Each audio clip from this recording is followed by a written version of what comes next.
आज हम भौतिकी राशियों की चर्चा करेंगे। विभिन्न भौतिक राशियों को हम दो वर्गों में विभाजित कर सकते हैं। पहला है अदिश, दूसरा है सदिश। पहले हम परिभाषित करेंगे अदिश राशियों के बारे में। जिन भौतिक राशियों को पूर्णतया व्यक्त करने के लिए केवल परिमाण तथा मात्रक की आवश्यकता होती है, उन राशियों को अदिश राशियां कहते हैं। इनके कुछ उदाहरण हैं, जैसे समय, टाइम, कार्य, वर्क, ऊर्जा, शक्ति इत्यादि। ऐसी राशियां जिनका मान निर्देश तंत्र पर निर्भर नहीं होता है, अदिश राशियां होती हैं। दूसरा, सदिश राशियां। जिन भौतिकी राशियों को पूर्णतया व्यक्त करने के लिए परिमाण के साथ साथ दिशा का ज्ञान होना भी आवश्यक होता है, सदिश राशियां कहलाती हैं। इनके उदाहरण हैं विस्थापन यानी कि डिस्प्लेसमेंट, वेग वेलोसिटी, त्वरण यानी कि एक्सेलरेशन, संवेग मोमेंटम इत्यादि।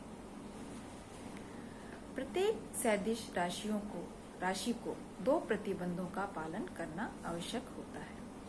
पहला है राशि को या राशि में परिमाण के साथ दिशा का ज्ञान भी हो। दूसरा है राशि योग के लिए समांतर चतुर्भुज के नियम का पालन करें। अब हम चर्चा करेंगे सदिश के निरूपण के बारे में, यानी कि हम एक वेक्टर को किस प्रकार रिप्रेजेंट कर सकते हैं। ज्यामितीय रूप से सदिश राशि को एक सरल रेखा द्वारा निरूपित किया जाता है। इस रेखा के अंतिम सिरे पर एक तीर का निशान लगाया जाता है। रेखा की लंबाई सदिश के परिमाण के अनुक्रमानुपाती होती है तथा तीर का निशान सदिश की दिशा को प्रदर्शित करता है। सदिश में तीर के निशान वाला सिरा शीर्ष यानी कि हेड कहलाता है तथा दूसरा सिरा मूल यानी कि ओरिजिन कहलाता है।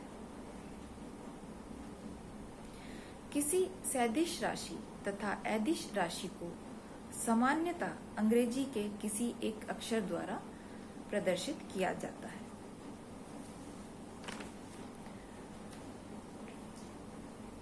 अगला बिंदु है एकांक सदिश यानी कि यूनिट वेक्टर। वह सदिश जिसका परिमाण एकांक होता है यानी कि यूनिटी होता है, एकांक सदिश कहलाता है। यदि किसी सदिश राशि का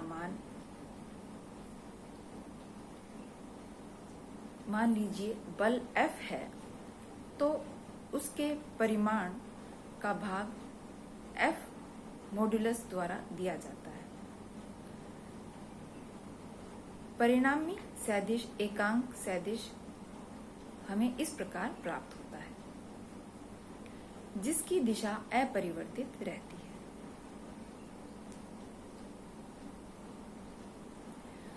एकांक सदिश को हम प्रदर्शित कर सकते हैं एक डिवीजन द्वारा, जिसमें ऊपर लिखते हैं सदिश, नीचे लिखते हैं सदिश का परिमाण। अतः किसी सदिश को उसके परिमाण तथा उसके एकांक सदिश के गुणनफल के रूप में निरूपित किया जा सकता है। कार्तीय निर्देशांक पद्धति में यानी कि कार्टेशियन कोऑर्डिनेट सिस्टम में तीन परस्पर लंबवत एकांक सदिशों I, J, K, I x दिशा में, J y दिशा में और K z दिशा में, इन तीनों का उपयोग किया जाता है। अगला बिंदु होगा स्थिति सदिश, जिसे हम पोजीशन वेक्टर कहते हैं। किसी तल यानी कि प्लेन अथवा आकाश यानी कि स्पेस में गतिशील कण की किसी समय सही स्थिति की जानकारी स्थिति सदिश के द्वारा प्राप्त की जा सकती है। इसी क्रम में एक और टॉपिक है जिसे हम कहते हैं विस्थापन सदिश। विस्थापन सदिश एक प्रकार से स्थिति सदिश ही है। दोनों में अंतर केवल इतना है कि स्थिति सदिश किसी बिंदु की मूल बिंदु के सापेक्ष स्थिति को बताता है, जबकि विस्थापन सदिश उसकी प्रारंभिक स्थिति के सापेक्ष स्थिति को बताता है।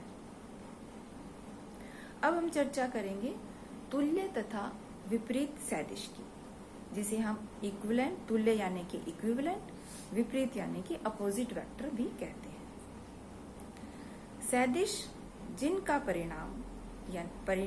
परिमाण तथा दिशा, मैं पुनः बोलती हूँ, सदिश जिनका परिमाण तथा दिशा समान होती है तुल्य सदिश कहलाते हैं।